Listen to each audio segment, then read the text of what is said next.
Hey everybody, welcome to Game Day View, presented by Mercedes-Benz. Patrick Claybon here with my dear friend Cynthia Freeland. As you can see, we're in missing Greg formation. Greg has chosen to abandon us to go to London. I mean, they just send him on the fancy trips. He does all the cool fancy things, doing all the fanciness, whatever. But Greg Nation, do not worry. We still have all of his picks, and we're also going to hear from Greg in a special message, not just for you guys, but for us as well. I really hope that it's from his hotel room again, because that one was special last year. It was like a dimly lit selfie where it's like you could see a lamp. Like you could be in Sheboygan. You don't have to be in London. If we get to look at our season-long standings, it is Cynthia still rocking the crown, digital only. This time, I was able to pick up a game last week to remain alive, but it could all go horribly wrong this week. I honestly, I don't mind if I'm losing in the standings as long as Lamar and the Ravens keep doing stuff like this. Fumbling the snap? Yeah, not just dropping the snap, but getting back up. A stiff arm of Adrian Hubbard twice, and then the fadeaway throw touchdown to Isaiah Likely. It was a fun play, a fun moment. Yes. And the Ravens, now winners of 3 straight, and we get a big first installment of Lamar versus Jaden this week. We're not stopping here, are we? No, let's keep attacking this thing. Lamar keeps it. Touchdown, Ravens! Play after play, let's go attack him. Move to his right, looking downfield, throwing for McLaurin behind the defender, catches at the 15. Jaden Daniels has done it again. Every time we out there, we gotta score. End zone man open. Touchdown! Daniels has to avoid him. Run. 40, Good coaching, 35, 30, Dan. 25, 20. Oh, he threw him away like a rag doll. Absolutely amazing. Jaden loads one up towards the Army run. He's got him. We still left some meat on the bone about it, but that is our identity. Oh, the meat on the bone is a great game this week. The Commanders and the Ravens, 2 former Heisman Trophy winners, squaring off on Lamar and Jaden. Greg's got Baltimore winning by a touchdown. How do you see this game going? I don't have a full touchdown, but I have the same winner. I have 28-24. I just want to talk about Derrick Henry, because I took some questions this week about, is he okay? And I'm like, what are you talking about? Is he okay? Right? Like, it's okay that, other people like Zay Flowers had, 100 yards. But when I'm looking at the opportunity for him in this matchup, don't forget that Washington's defense is also, on the outsides specifically, very susceptible to the run. So I expect another big game from Derrick Henry. But this score is close, which means it could be a very fun, high-scoring game for fantasy purposes. So everyone's in play in this game. Yeah, and the Commanders have been in a few games like that this season. I also have the Baltimore Ravens 26-23. I've loved the improvements from this Commanders defense that we've seen in the past couple of weeks, but there's a but here to Coach Quinn's defensive unit. Those improvements came against an inconsistent Cardinals team, as well as one of the worst offenses in the league in Cleveland. They've given up 11 touchdown passes on the season. They've got no interceptions thus far. If they get a couple here, I still believe in the capacity of the Ravens defense to make plays late, just like they did against Joe Burrow. Plus the game's in Baltimore. I've got a Justin Tucker field goal as the difference for me. So Commanders fans, we love the excitement. You can meme away. Does anyone call this like the Battle of the DMV? Well, the folks in Baltimore would prefer the Battle of the Beltway. They said that we are not the DMV. Understood. And so Battle of the Beltway. Yes. Arr, meme us away. Meme. Get the memes. I did the swing because it's like the Beltway series, but this isn't baseball. I get it. Anyway, I understand it should be now. Thank you. A really fun game. It's going to be a long 4 years, barring like a Super Bowl or a trade or something, before we see Jaden and Lamar going against each other. Oh, that's crazy. But let's do it this guy or that guy. Passing yards, 285, not just passing, total yards. Jaden Daniels or Lamar Jackson? I mean, I wish there could be a secret option of both, because I actually think both of them hit this number. But I'm actually looking at Lamar Jackson in this matchup for both the yards on the ground and through the air. In fact, he could get closer to that 285 in the air than Jaden Daniels per my math. So when I'm looking at this, it's like Jackson has a great opportunity on the ground, but he has a good opportunity through the air as well, whereas Jaden Daniels, he'd be more reliant on the run game to hit that number. So if that's how you want to think about it, then great. I think Lamar Jackson absolutely exceeds this total yard number. All right, looking forward to that game, and we'll move on here on Game Day View. I hate, Cynthia, to bring up some bad memories. What are you talking? What are we doing? We're going to the last time the Detroit Lions faced off against the Dallas Cowboys. Do we have to? Just short, yeah, we do. Goff takes turns, fakes the gift to Montgomery, sets the pocket, throws end zone wide open. It is caught. Taylor Decker, 2 points.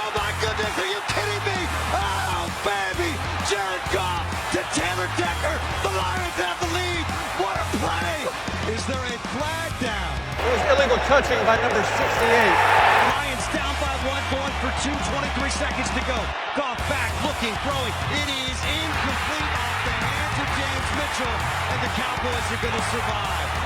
Dan Campbell is just absolutely livid about that two-point conversion that was taken away. And after that, everybody became so much more well-versed in the process of declaring eligible before a play. Now we got a big-time rematch between the Lions and the Cowboys. Greg's got the Lions winning by 10. And Cynthia, I believe your squad will get revenge here, not against flags on the field, but against the Dallas Cowboys. No flag is safe either. Yes. Both of them. Don't bring any flags to the game. A Lions fan will come and get you. I think they win off the basis of that run game, and not just how good they are at it, but just how bad the Cowboys have been this season. I did see some improvement last week against the Pittsburgh Steelers, but I'm going to need to see more than that consistently to believe that they can play the run against this team, including one of the most efficient success rate runners in the entire league in David Montgomery. You have to go back to November of 2023. The last time an opponent came into AT&T Stadium, it didn't go for 100 yards. I feel like the only reason that didn't happen was because it was a score fest between Geno Smith and Dak. I see the Lions running all over the Cowboys. I love that. I also have the Lions in this matchup. 26-24 is my. Yes, we've got that really ferocious Rory the Lion, who's my favorite. Do you know that Dak Prescott is undefeated against 3 teams? One is the Steelers, one is the Bengals, and the third is the Lions on 5 tries. That is no more after this game. Why? Because the defense is improved. And one of the areas you can see it is one Kirby Joseph. Yes, he was limited on the injury report, but he has played lights freaking out this season. He's allowed as many receptions, 3, as he has interceptions, also 3. This guy has a 0.0 passer rating allowed in coverage. You truly can't get better than that. It is impossible. That's as good as you can be. It is truly impossible. So it's just one of the ways that you see a difference in the defense this year. We saw CeeDee Lamb run roughshod over the Lions defense last year. This is a remade defense, and that is one example you can speak to and be like, hey, this guy was on the team last year, but everything is different now. Meme alert. Yeah, Meme alert. Meme away. They play a lot of Meme men, away. but the men back there have gotten better. They have more talent. Right. And I also love that the lower scale of passer rating makes sense. 0 makes sense to me. 158.3. Do you know what it is when you throw it into the ground? What's that? 39.6. It's fun. Why? It's fun. Math. Why not? Our Why next not, matchup faces a showdown between former number 1 overall picks, and it's going down with Greg in London. Ooh. Yeah. Everybody in the world watching, bro. We gotta live up to that. You make a promise and you gonna give it your all today. Keep believing every play, every snap. You bringing the noise, okay, let's get it rocking. Taking over the game. Let's go. Don't remember the name, yeah. Everybody pick it up a little bit. Let's have some fun, man. Yeah. Perfect throw, perfect catch. I'm out in this world, I'm like a rocket. Back in the end zone, caught for the touchdown. You bringing the noise, okay, let's get it rocking. Live from London, Trevor Lawrence and the Jaguars take on Caleb Williams and the Bears on NFL Network. Rise, shine, and watch. Sunday, October 13th at 9:30 a.m. Eastern, only on NFL Network and NFL Plus. Subscription is required for NFL Plus. It is the Jags and the Bears at Tottenham Hotspur Stadium. The Bears have rolled off 2 straight wins, while the Jags picked up their first win against Indy at home last week. So let's check in with Greg Rosenthal in London for his pick. All right, you guys gave me so much grief about my location last time. This time I'm in the Greenwood Sports Pub, the official home of the Chicago Bears this week. So there's no mystery who I'm taking in Jags Bears. It's the Caleb Williams coming out party. I think this is a one-sided game. I always root for great games in London, but I think this Bears defense is playing so well. They shut down Trevor Lawrence, and Caleb Williams gives you some of those USC Heisman Trophy winning plays, big performance. Bears win 29-10. This will get on the good side of our Bears producer. There it is with sweetness alongside. Thank you, Greg. So he's rolling with the Bears. How are you feeling about this? I actually have the exact same score and winner as Greg, which is hilarious. And by the way, Greg looks fabulous. Whatever that lighting is really working for him. And you know what else is working? Caleb Williams on downfield passes. In the beginning of the season, we were not seeing this kind of production. But last week against the Panthers, they could have just run the football. The game script dictated that. However, what did they do? They kept throwing deep. Get him those reps. He had a deep touchdown to DJ Moore. He had an intermediate pass touchdown to DJ Moore. So more touchdowns, more passing yards, more air yards. This is a nice improvement. And Jacksonville, their defense is extremely vulnerable in those two levels of the defense. So I think it's going to be a nice one for Caleb Williams and the Bears. I am going to break up the meme alert here because I agree with every single thing that you said, but just in evaluating this game and how things are going, I started with the Bears win. And then I went back to see the Colts game and just how good Trevor Lawrence was playing on his 25th birthday. And it just wasn't really lost on me. I mean, we had the strange touchdown. There was one really head-scratching interception that Trev had last week. But the connection with Brian Thomas Jr. is going. Tank Bigsby had his coming out party. I think Travis Etienne is playing through some things right now. But I just truly believe that, to borrow a Gregism on this team is currently better than a 1-4 football team. And despite how much improvement we've seen from the Bears and that offense, it's hard to go overseas and win. And the Jags just have so much experience team-wise and playing in this game. I think that has a slight little bit of a factor. So I'll take the stray bomb here and be horribly disappointed. We're just getting started here on Game Day View. Coming up, Robert Saleh is out and the Jets season hanging by a thread. Can Aaron Rodgers and Gang Green turn things around before it's too late? Our picks for the Bills and the Jets coming up next on Game Day View. NFL Game Day View is presented by Mercedes-Benz. Luxury SUVs now come with the luxury of choice. Mercedes-Benz has gas, electric, and plug-in hybrid offerings. Learn more at MBUSA.com.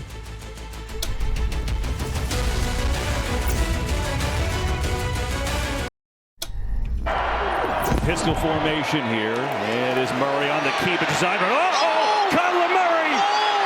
Turn on the afterburners. He's gone. At the 40, he knew it. I mean, look at that. Right there. Calls his own number. Feel like you're in a good position. A lot of time right now. He's got it again. Purdy, Jeff, floating up there. And it's picked off. Kaiser White grabs it in midair. And the Cardinals are going to hang on and win this game.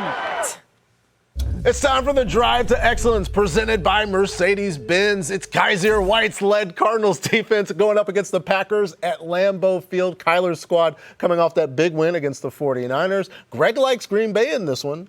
What do you like? I mean, me and Greg are basically twins so far in this one. So I have Green Bay 26-20. I want to point out something about Xavier McKinney. Giants fans, avert your ears. This guy has made some history. Why? Well, if you look at the opportunity that he's had to intercept the football, interceptions can be fickle. Do you know how many games they've played? 5. Do you know how many interceptions he has? 5. Yep, that would be 1 per game. And you know what? That is the most through 5 games for any Packer. It is the most since the merger of a guy who went from one team to another team to have in the first 5 games.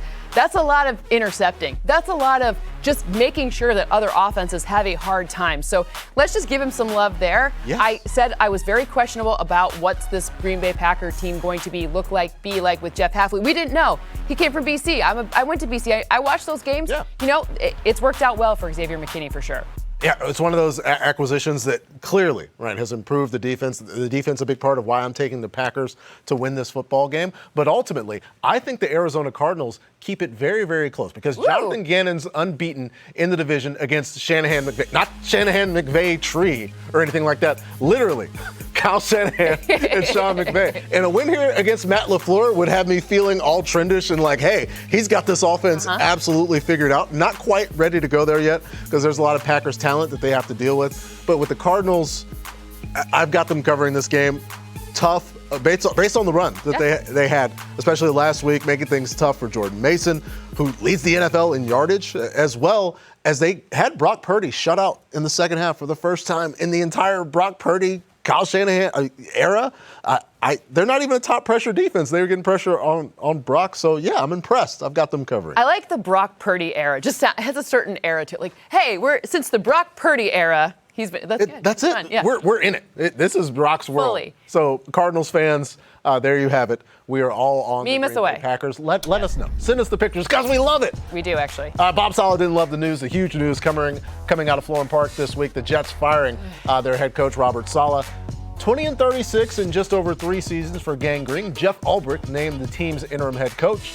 The Jets are 2-3 now on the season. It was a tough spot, I guess, to try to keep your job in London against arguably the best team in the NFL. They play host now to Josh Allen and the Bills coming up Monday night, the last time Rodgers played Buffalo. We remember it was unfortunate for the Jets. That's the game where he was injured in week 1 of 2023. So does Gang Green come out there and get a win for their interim head coach, Jeff? Unfortunately, in this one, I have Buffalo. I was a little surprised because usually, there's some mayhem that happens when you have a different play caller, et cetera. But 23-19 is where I netted out in this, in large part because of Josh Allen's ability to run the football. When he scrambles, things are good for the Bills. When he runs the football near the goal line, you know what happens? What's that? He gets in the end zone. That's what he does. 6. But if you look at his EPA, so his expected points added on each run, it's 0.88. That is ridiculous. That means like almost 1 full point for every time he's running. That's a very high number. Think of like 0.5 as being out of this world high. So that's almost double that. Ridiculous. So Bills win this one, especially because with the O-line, you saw them there. The O-line, in that last play, Deion Dawkins was just standing there. He's like, I got this. No problem. The other guys got it. We're fine. You don't even need me for this one. Go ahead. I think the thing that the Jets need is a little bit of luck right now. And considering the way the season's gone, they haven't gotten it. And now it would be a lot to think that after going 9 of 30 against the Houston Texans, that Josh Allen is going to lay another stinger. I've got the Bills winning as well, 24-20. I'm adding a point to both of your totals in this game, because I don't really know what the Jets can change on offense in a week. Todd Downing, I believe, based on history at least, is an upgrade over Nathaniel Hackett as a play caller. I agree with Jeff Ulbrich on that one. But unless he's been preparing in the dark corners of the facility somewhere for this shot, I don't really know how things can get less difficult for Aaron Rodgers, who's one of the best throwers of the football that we've ever seen. Mm-hmm. But right now, the wide open percentage is one of the lowest for starters in the league. He's got a -7 completion percentage over expected. He's just having to do so much. Some of that are drops. They have 7 this year, but other teams have more. It's just really hard right now. And even on the other side, it's not like Josh Allen's playing against Aaron Rodgers. Josh Allen plays against the defense. And so it's something. Greg has the Bills winning this one. So here's your opportunity, Jets fans. Yeah. It's been a rough week. We're sorry. Give it back to us if your squad is able to get the win on Monday night. But don't look now. Bo Nix and the Broncos winning 3 straight, including the win over the Jets. They play host to Jim Harbaugh and the Chargers at Mile High Sunday. Nix versus Herbert. A battle of ducks. Who's going to win? Our picks coming up next. Want more football stats? Just ask Siri. Who leads the league in touchdowns?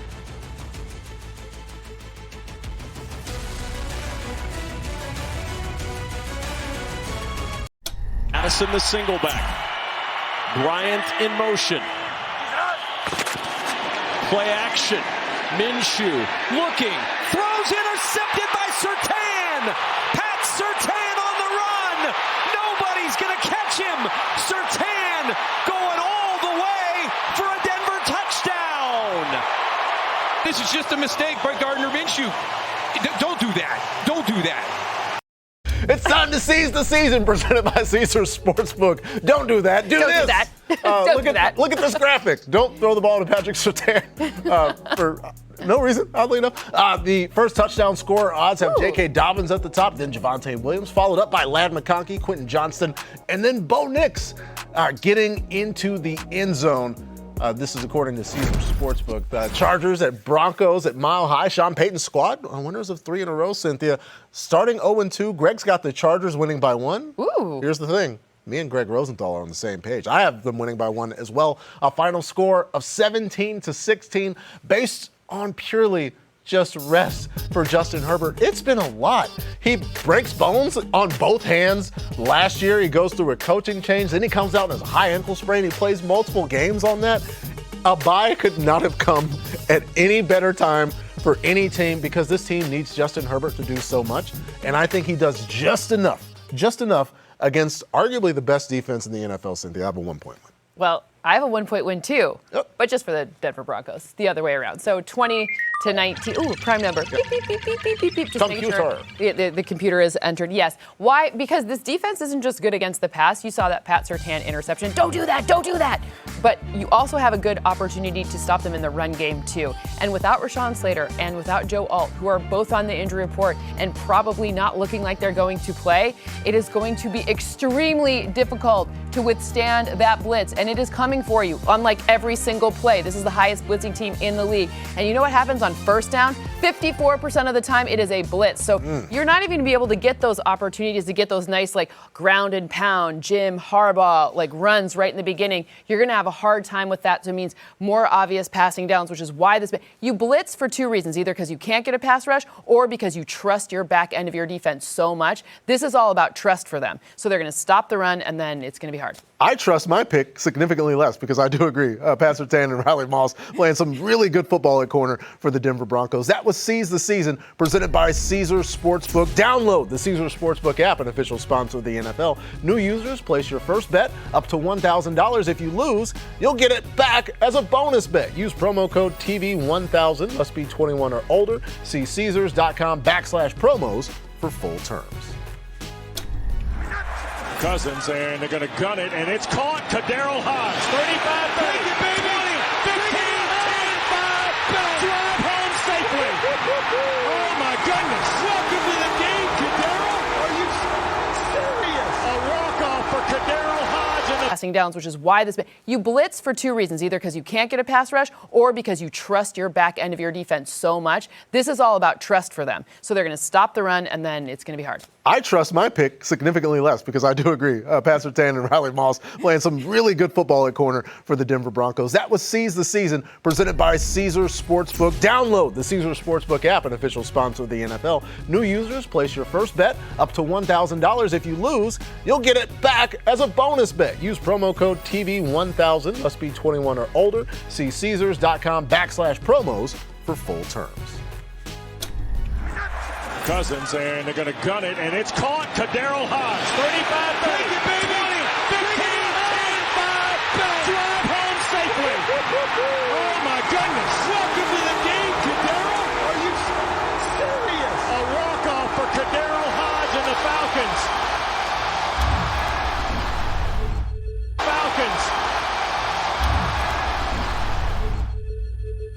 Gets old. All right, let's get to some quick picks. We talked about the cardiac Falcons. They're heading to Carolina. What do you see taking place, Cynthia? I say another 1-point win. Hey. Not 1 point, one possession win, 25-18 for Atlanta.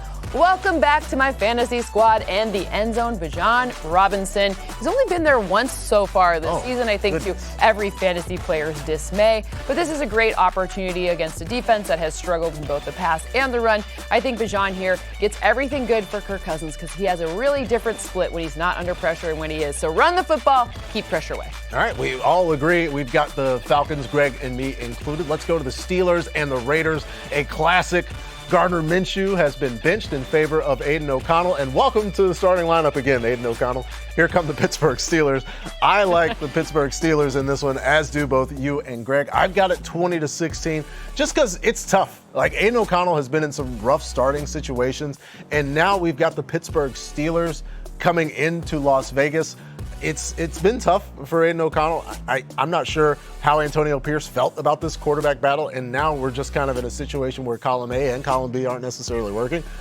That doesn't lead me to a lot of confidence, and maybe we could see some Russell Wilson. Who knows? I don't know if the Steelers are going to need too much. The Colts and the Texans, Cynthia, in Jacksonville, the Titans, coming off their bye this week. Do you think that propels them to a win?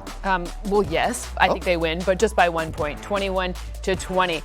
I also think that the Titans, I was a little mean to their defense at the beginning of the season, and you know what they've done? Be good. Proven me wrong. L'Jarius Sneed has been absolutely dynamite, but I want to point out that the team with the highest run stuff rate in the NFL? Who's that? The Tennessee Titans.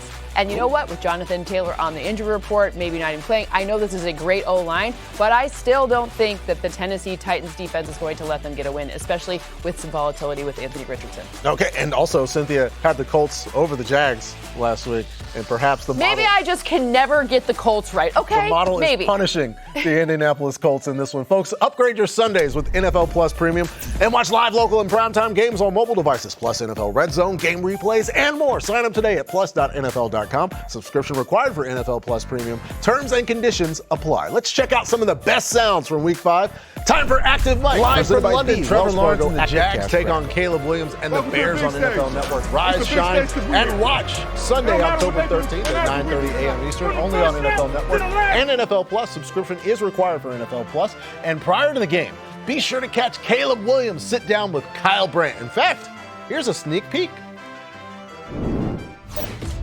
I have some terms and some phrases that the Bears fans have used to describe you and what you mean to the future of the franchise. This is my favorite one. You ready?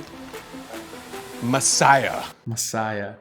I think when I hear that, I think of Dune. You know, even that movie, he couldn't have done it all by himself. So it goes to having a team and, you know, the guys behind you and believing in you and believing in the offense, believing in each other and having that bond to be able to go out there and win. So it's kind of funny.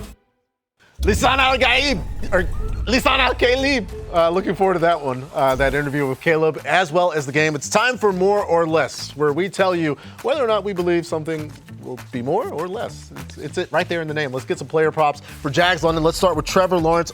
More or less than 1.5 passing touchdowns, Cynthia. I'm going to go with less here. I got to give some respect to the Bears defense. I also think it is smart to keep Trevor out of harm's way, so they're going to want to run the football more. We've seen Tank Bigsby and Travis Etienne both be useful in that run game, so I think there's one. I think we're going to talk about who it is too, but less. So just the one. Just the one. The one. All right, we'll get a who later. I will take, will Caleb have more or less than 238 passing yards? And considering the way things have been going, I think this is more, because did you see this passing offense in the past couple of weeks? He's hooking up with DJ Moore now. I do think this game is going to have a few more points than some folks expect, so I've got more there. But let's go to rushing for Travis Etienne. I know fantasy managers would like to know, more or less than 44 rushing yards. This is rushing, lower. I think there's going to be more receiving yards, but I don't think I think the rushing responsibilities now belong to Tank Bigsby more often than Travis Etienne. I think he's going to see some short passes. Those don't count as rushing yards, though. Okay. Stat sheet wise, they do count in real life. They count in real life, but you asked me rushing yards. Yeah, no, which is specificity is very important, if I could speak. Let's go to DeAndre Swift. I do think he will have more than 56 rushing yards on the ground because, again, the Bears' offense much better, especially in the run game. In fact, that's kind of what changed the season around for Chicago, that big run by DeAndre Swift against the Rams. So I think he has more there. But let's go back to the receiving game. More or less than 4.5 receptions for BTJ. Well, we're going to go with more, and this is where the touchdown is forecast for me. Jalen Johnson should match up against him, and that is one heck of a corner. However, we've seen some other injuries. Jaquan Brisker on the injury report.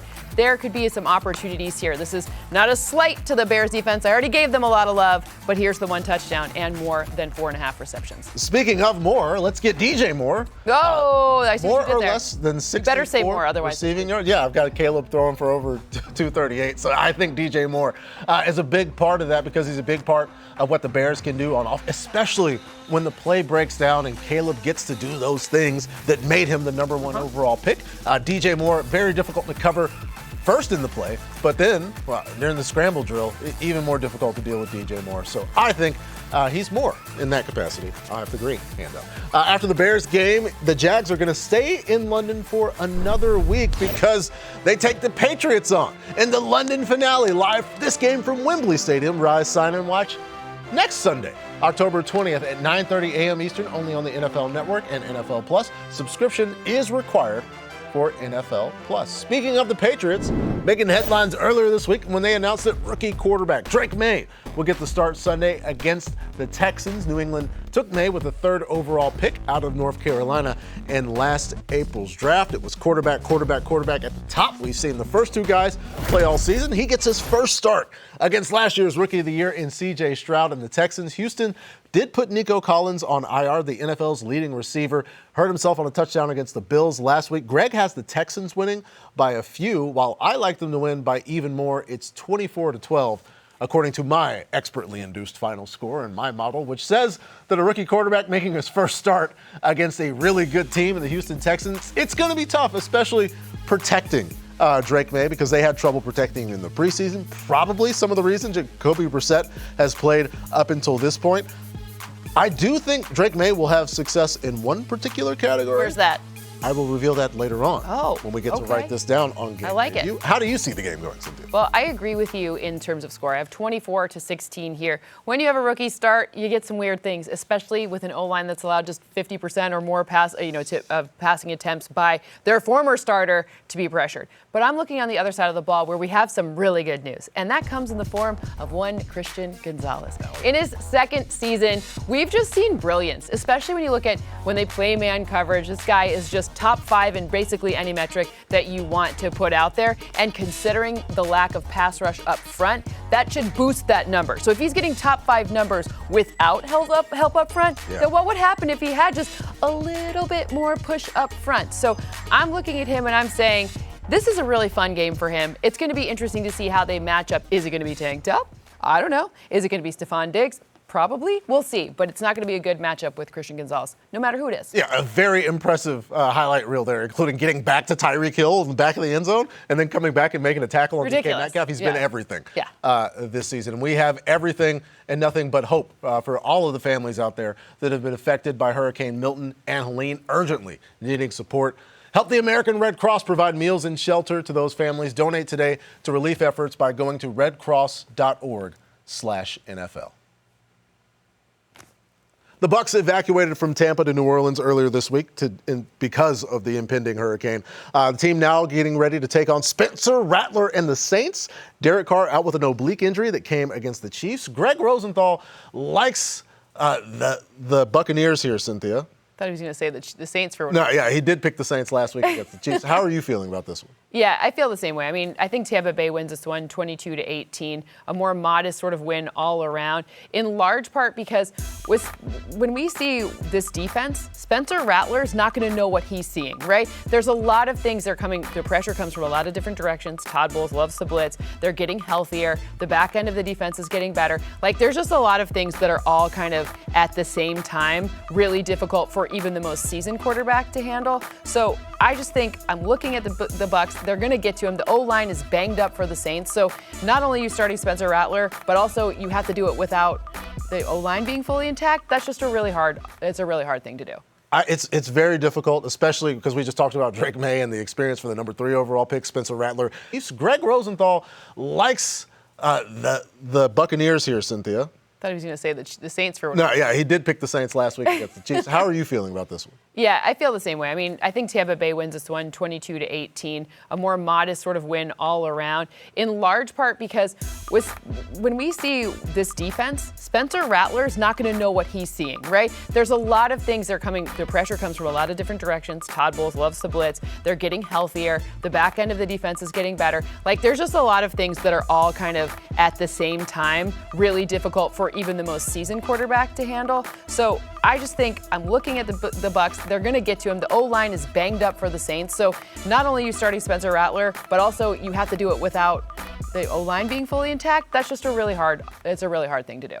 It's very difficult, especially because we just talked about Drake May and the experience for the number 3 overall pick. Spencer Rattler had an up-and-down college career, eventually has some success at South Carolina. And Greg Rosenthal had an up-and-down college career, eventually has some success at South Carolina. And Greg Rosenthal did take the Saints last week against the Chiefs.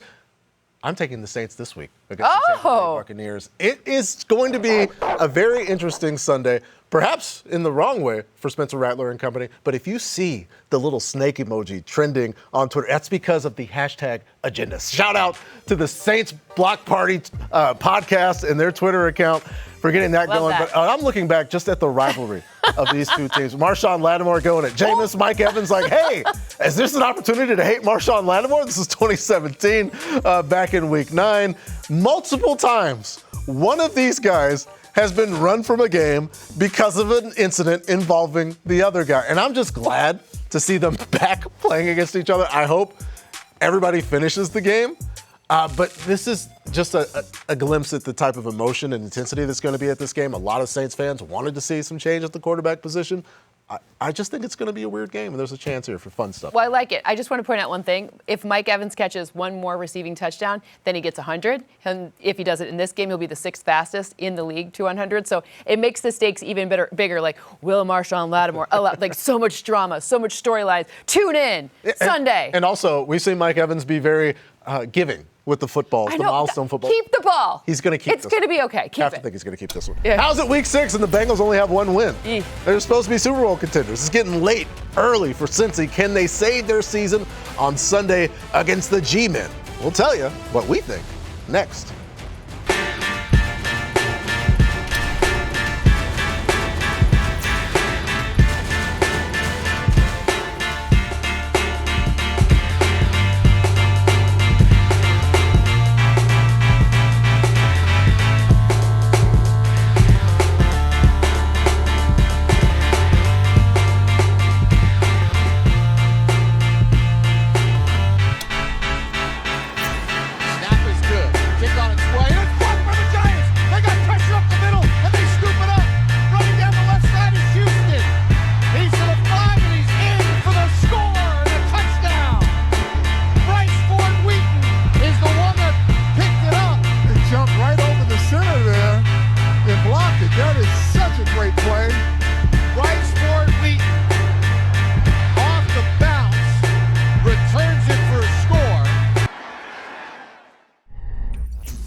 He showed me a few clips of, and we held it too. We were, I kept asking for it during the game. I thought, we probably had a chance at it. And Goby's like, I just want to set it up one more. And look, there's risk reward to it because if you get a penalty, then it's a first down for the offense. But I thought Goby did a great job of just setting up the rush, called it at the perfect time, and then, Isaiah's over there before the play practicing get-offs and what he's doing. So he was prepared to go. We had Dexter in there.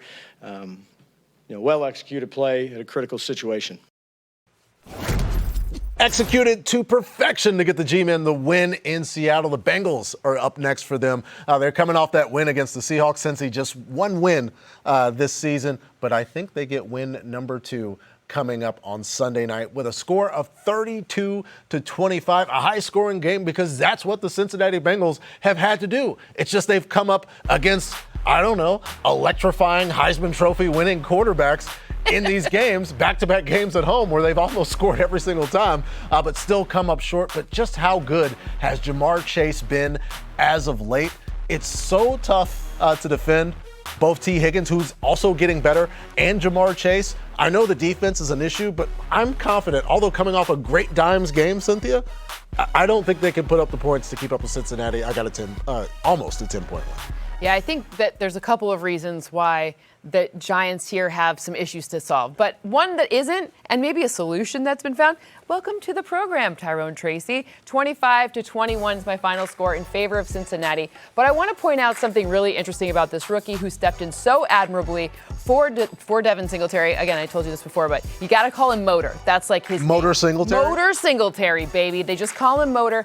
But look at the different gaps that he ran through. It wasn't just like outside zone and nothing. It was in the A gap, meaning next to the center. It was out wide. They did a lot of different things, some screens. Like, he was looking a lot more like a vet than he was like a rookie. It just means that there are some good things here that maybe we didn't fully know about until now, but I think he sees some more run in this game and going forward. Yeah, and by the way, you can run on the Bengals. You absolutely can. It was a coming out party. He had 12 carries coming into that game. It goes 19 for 129. Again, as Cynthia said, welcome to the party, Tyrone Tracy. Also, Greg Rosenthal on board with us. So yes. Meet us away. If Giants fans, come at us. Come on. Yeah. Welcome. If you get 2 wins in a row, hit us up. Yes. Use the screenshot of Cynthia, though. Don't get me in there. It's fine. Moving on to the Eagles. At 2-2, it's fair to say Philly has been on the struggle bus a bit this season. Jalen Hurts has turnovers in every game, and the team has been dealing with injuries everywhere. Philly is hoping to turn things around coming off their bye. Here's what Hurts had to say with his relationship with Coach Sirianni in the bye week. Like any other bye week, obviously some time away from the building a little bit, but also really diving into some things, talking to my coaches, and really having great moments with Nick. We're the two leaders of the team, and I'm happy and fortunate that we were able to come together in harmony and have the same goal in mind and trying to get this thing right. I got a ton of confidence in him, a ton of confidence in what he brings and everything he's been able to accomplish, and just continue to press on that.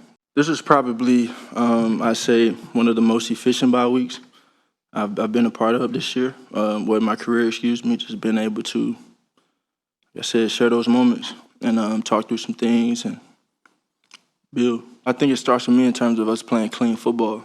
I touch the ball every play. There's a ton of responsibility in that, and I love the position because of that, and the opportunity to set the pace and set the tempo for everything else on the field. And so I'm just excited for that. We're all excited for it.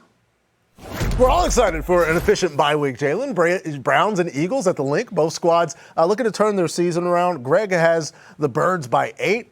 I actually have the Birds winning by even more, Cynthia. I've got it 24-13 here because welcome back. As Jalen said, it was an efficient bye week. The most efficient thing is time heals some wounds. Like literally, that's how the healing process works out. And the Eagles are currently looking to have A.J. Brown back, who's such a big part of this Eagles offense. And offense is something the Browns haven't really had, so I think it's a relatively easy Birds win, Cynthia. Yeah, I mean, I'm with you. 27-19, this is my biggest win of the week. Interestingly enough here, something that's not efficient, like at all, it's the Browns offense on third down. 18.2% third down conversion rate. That is really tough to overcome. I understand that there's a lot of pressure getting on the quarterback. I understand that they're without Nick Chubb, but they actually have been decent in the run game. It hasn't been a big problem. It's just you can't get out of third down. You can't win football games. And I'm looking at this Eagles team, and no one's talking about the fact Devin White's no longer on the team. That's a different show for a different day, but I'm interested here. I think 27-19. So we're all on the Eagles, and coming up, folks, it's time for some spicy Week 6 predictions. Greg is gone, so it's just Cynthia and I battling out to see who can be the boldest. Stick around. You're watching Game Day View, and we got Write This Down coming up next.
Election day is coming up, and we all need to be ready to show up big for our country. Make sure you know your state's voter registration deadline as well as requirements. For more resources and information, visit nfl.com/votes. It's time for Write This Down here on Game Day View as we get some predictions for Week 6. No Rosenthal, so we're going to double up on these, Cynthia. What do you see happening first? My first one is Sam Laporta. He was kind of held in check in the last matchup between the Lions and the Cowboys. This time, not so much. Over 40.5 receiving yards for Laporta. Let's get him going. Let's see the O-line's in back in full shape. Got to beat the Cowboys. No more of this Dak Prescott going to only own the Lions stuff. No, not happening. They're burying Dak's record against the Lions and also burying a flag that was thrown last year. Yes, in AT&T Stadium. I will take a lower this week. It's Deshaun Watson. Right now, we're looking at 191.5 passing yards against the Philadelphia Eagles. I don't think he's going to hit that number because the Browns have not hit 300 total yards of offense at all this season in any game. They're 0-5 in that capacity. I don't think they get near 200 passing yards in this game against the Philadelphia Eagles, who are coming off the bye, which is an efficient bye, Cynthia Freeland.